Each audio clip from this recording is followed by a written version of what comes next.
What's up everybody, Jack Farr here on behalf of Box to Box Football with another Premier League 11 video.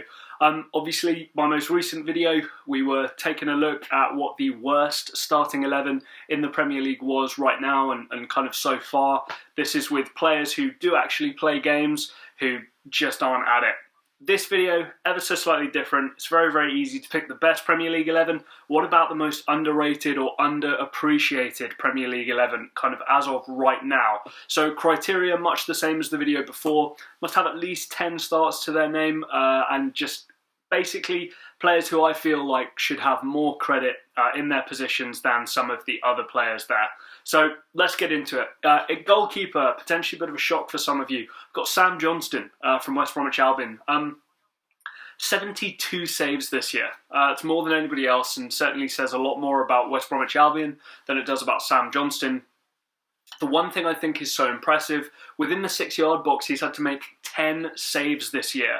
I believe second place is 5, so he's doubling whoever is in second position in terms of saves within the 6-yard box, which is quite something.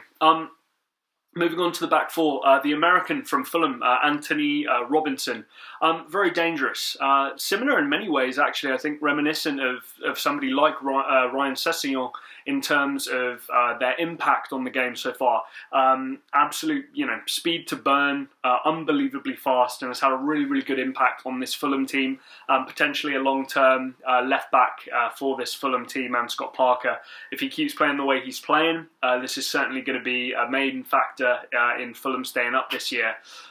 My two centre-backs, relatively easy here. I know Yannick Vestergaard maybe does have some more credit now that he's been recognised a little bit more, but I still feel like we're not really comparing him to the types of names that we should be. He's been absolutely incredible for Southampton, and I would argue one of the better centre-backs over the last 12 months across the league, not just playing now. I know he's got a good team around him and a good coach around him, but he really has been a revelation. Next to him, yet again, a player who I know has had some buzz recently, but maybe not getting the full credit he deserved, Fofana from Leicester. Obviously, there was a very tricky position for Leicester to be in with some of their defensive injuries there, but Fofana has stepped in and looked really, really good, especially as a 20-year-old. Right back, I've got Matty Cash from Aston Villa.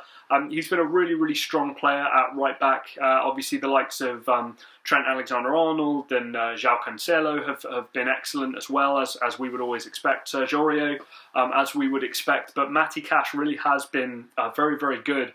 And certainly out of a lot of the players on this list is a player I don't feel like is getting enough credit at right back. So my four midfielders on the left, Pedro Neto, 20-year-old Portuguese. You'll be shocked to hear playing for Wolves, a player who already looks like a huge, huge part. Certainly his ceiling, I would say, is higher than that of the likes of somebody like, potentially even like Diogo Jota. Very, very dangerous when he gets the ball, and he's putting a lot of his offensive teammates to shame in terms of the amount of work that he's going through on a week-to-week basis for that Wolves side without the likes of Raul Jimenez. A bit more credit deserved for Pedro Neto. Thomas Souček for West Ham.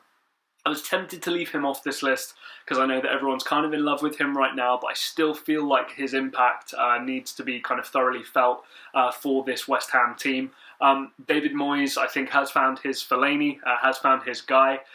Really, really good professional, very, very nice guy. Listened to him in interviews and press conferences as well.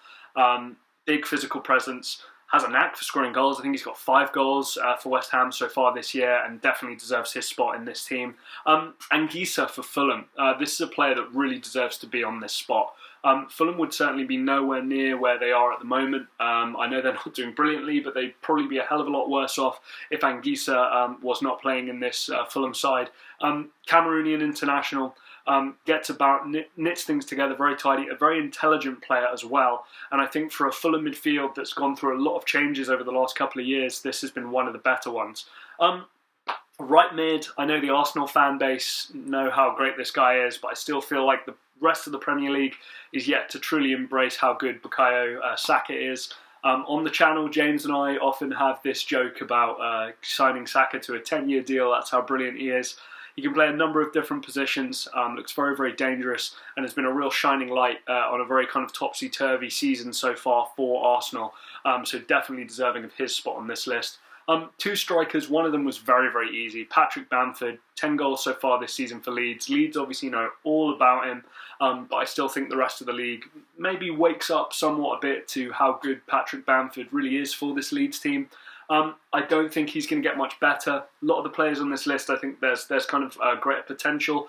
I think Bamford really is kind of playing at his peak, at the peak of his powers right now, but still probably not getting the credit that he deserves compared to some of the other players around the league. And the other one is Ollie Watkins at Villa.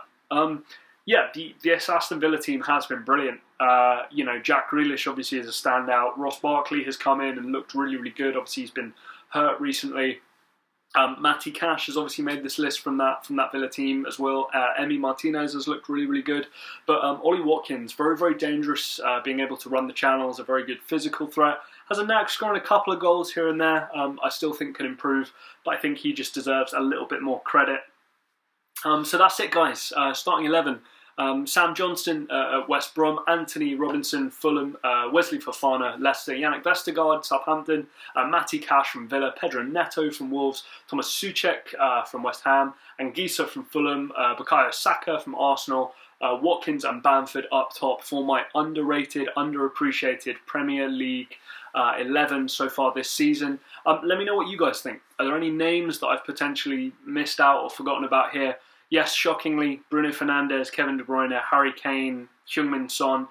These kind of guys aren't on this list because obviously everybody knows how fantastic they are. But is there anybody who you think is underrated and deserves a little bit more credit? Let me know down in the comments, like, share and subscribe, and we'll see you next time.